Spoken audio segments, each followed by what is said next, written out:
अस्सलामुअलैकुम नाज़रीन, मैं हूँ डाइटिशियन ज़ोहा इमरान। नाज़रीन, आज मैं बहुत ही अहम टॉपिक पे बात करने जा रही हूँ और वो है वाइटामिन्स। आमतौर पे हमने सुना होगा कि हमें फ्रूट्स के ज़रिए, वेजिटेबल्स के ज़रिए वाइटामिन्स मिलते हैं। क्या आप ये जानते हैं कि कुछ ऐसे वाइटामिन्स भी हैं जो हमें फ्रूट्स और वेजिटेबल से नहीं मिलते? एक और बात भी हमने बहुत कॉमनली सुनी है कि सूरज की रोशनी से या सूरज की धूप से हमारी हड्डियाँ मजबूत होती हैं। धूप का हमारी हड्डियों से क्या ताल्लुक है और वो कैसे हमारी हड्डियों को मजबूत करता है?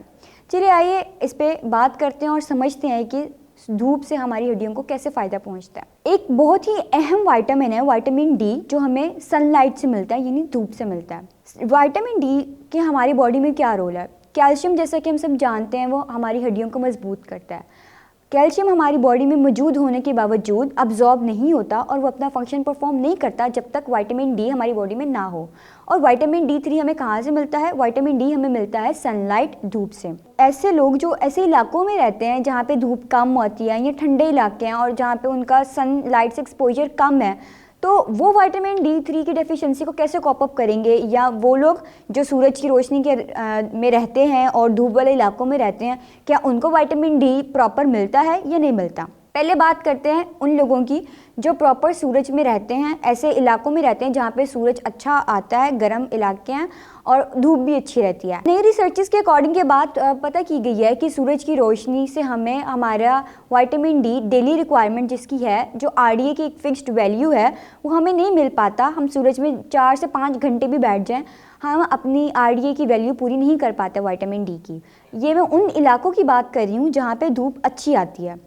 और बात की जाए जहाँ पे वैसे ही धूप कम है और सर्द इलाके हैं, तो वहाँ के लोग भी विटामिन डी डेफिशिएंट हो सकते हैं अगर वो सप्लीमेंट्स ना लें। सप्लीमेंट्स की यहाँ पे बात आई है कि लोग अक्सर ये भी सोचते हैं कि सप्लीमेंट क्या दवाई है? नहीं, सप्लीमेंट दवाई नहीं है। सप्लीमेंट हमारे पास एक न्यूट्रिशनल सपोर्ट को कहते हैं। वो सपोर्ट जो हमें एक केमिकली फार्मूला के थ्रू मिले और हम उसे अपनी न्यूट्रिशनल नीड्स पूरी कर सकें। वो चीज़ें जो हमारे जिस्म को ज़रूरी चाहिए और हमारी खुराक से वो नहीं मिल रही, वो हम सप्लीमेंट्स के थ्रू लेते हैं। तो अब हम अपने टॉपिक पे वापस आते हैं विटामिन डी की तरफ। विटामिन डी हमें सूरज से प्रॉपर उतना नहीं मिल पाता जितना हमारी बॉडी को रिक्वायर है। तो अब हम क्या करें? हम अपने आप को कैसे उस चीज़ तक पहुंचा सकते हैं? हम अपनी कैसे आरडीए को कॉप अप कर सकते हैं? हम आरडीए किस तरह अपनी बॉडी को प्रॉपर दे सकते हैं? अब हमारे पास डिफरेंट सप्लीमेंट्स मौजूद हैं विटामिन डी के, जो इंजेक्शंस फॉर्म में भी हैं, जो सप्लीमेंट कैप्सूल फॉर्म में भी हैं। तो अब पाकिस्तान की जैसे बात की जाए, पाकिस्तान में अगर सर्वे करवाया जाए तो 80% लोग विटामिन डी डेफिशिएंट हैं। इसका क्या मतलब है? अगर विटामिन डी की डेफिशिएंसी है तो वो कैल्शियम बॉडी में अब्जॉर्ब नहीं हो रहा। अगर कैल्शियम बॉडी में अब्जॉर्ब नहीं हो रहा तो हमारी हड्डियां कमज़ोर है, जिसकी वजह से हमारे पट्ठों में दर्द हो सकती है, हमारी हड्डियों में, हमारे घुटनों में, चलते वक्त पाँव में दर्द होना, ये सब चीज़ें बहुत आम हो चुकी हैं। क्योंकि हम कैल्शियम तो ले रहे हैं, हमें लगता है कि हम दूध और चीज़ें ले रहे हैं, फिर भी पता नहीं क्या वजह है कि हमारी हड्डियाँ इतनी कमज़ोर हैं। उसकी वजह यही होती है कि हमारे अंदर विटामिन डी कम है। विटामिन डी की डेफिशिएंसी की वजह से कैल्शियम अब्जॉर्ब नहीं हो पा रहा। और सबसे बड़ी बात, लोगों को ये चीज़ पता ही नहीं है कि विटामिन डी के सोर्सेज क्या हैं। हमें विटामिन डी 3 क्या खुराक से मिल सकता है? अगर मिल सकता है तो क्या वो इतना काफ़ी है हमारी डेली रिक्वायरमेंट को पूरा करने के लिए? तो यहाँ पे बात आती है कि विटामिन डी एक ऐसा विटामिन है जिसके लिए हमें सप्लीमेंट्स लेना आजकल के ज़माने में, आजकल के दौर में, आजकल का इन्वायरमेंट जो इतना गंदा पोल्यूटेड है जैसे लाहौर का, तो इस इन्वायरमेंट में हमें विटामिन डी के सप्लीमेंट्स लेना बहुत ज़रूरी हो चुके हैं। अब बात करते हैं विटामिन डी के सप्लीमेंट। जैसा मैंने पहले बताया, इंजेक्शन फॉर्म्स में भी मिलते हैं और कैप्सूल फॉर्म्स में भी मिलते हैं। अब क्या मैं अगर जैसे डाइटिशियन हूँ, मुझे इस चीज़ की इन्फॉर्मेशन है कि मैंने कितनी विटामिन डी की जो डोजेज है वो लेनी है, तो क्या एक आम पर्सन जो यहाँ पे मेरे सामने है, क्या वो जानते हैं कि उन्होंने कितनी डेली एक आरडीए वैल्यू लेनी है? खुराक तो हम अपनी मर्ज़ी से खा लेते हैं, लेकिन सप्लीमेंट्स ऐसे नहीं हैं। सप्लीमेंट्स हमें प्रॉपर एक रिकमेंडेड वैल्यू के साथ लेने चाहिए।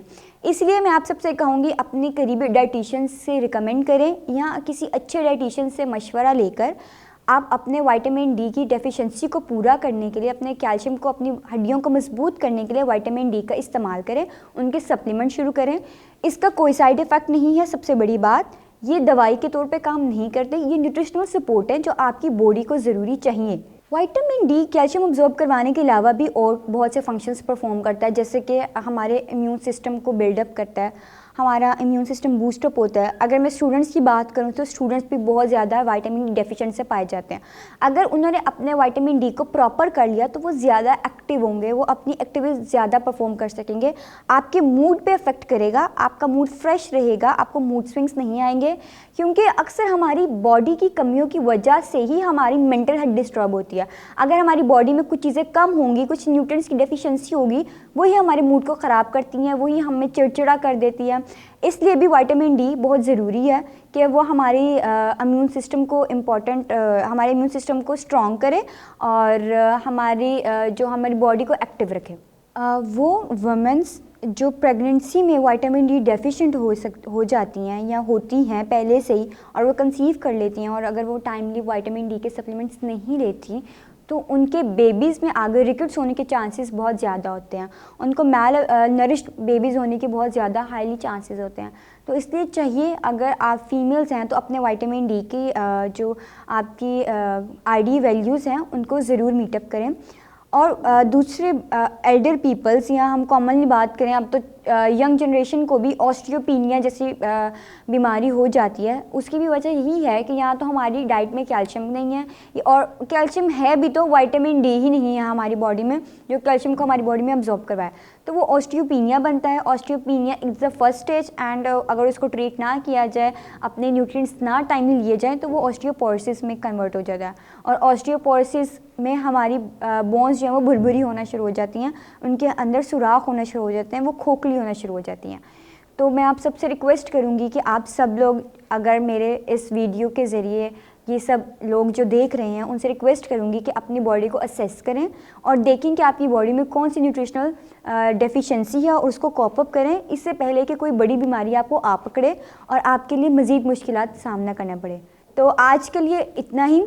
उम्मीद करती हूँ कि आपको विटामिन डी के बारे में बहुत सी नई चीज़ों के बारे में पता चला होगा, और आपको एक ऐसी चीज़ के अपनी बॉडी की एक ऐसी चीज़ के बारे में पता चला होगा जो हम खुराक से हासिल नहीं कर सकते, और हम सूरज की रोशनी से भी वो आजकल पूरी तरह नहीं ले पा रहे। इसलिए हमारी ज़रूरत बन चुकी है कि हम विटामिन डी के सप्लीमेंट्स लें। तो उम्मीद करती हूँ कि आप अपनी बॉडी का ख्याल करने के लिए विटामिन डी ज़रूर लेंगे। आज के लिए इतना ही। मज़ीद नए टॉपिक्स, मज़ीद नई इन्फॉर्मेशन, डाइट से रिलेटेड डिफरेंट चीज़ें, अपनी बॉडी से रिलेटेड डिफरेंट चीज़ें सीखने के लिए देखते रहिए हमारे चैनल, और सब्सक्राइब कीजिए हमारा चैनल, ताकि आपको ऐसी ही वीडियोस, इन्फॉर्मेटिव वीडियोस आपकी हेल्थ के अकॉर्डिंग मिलती रहें। आज के लिए इतना ही। शुक्रिया। अल्लाह हाफ़िज़।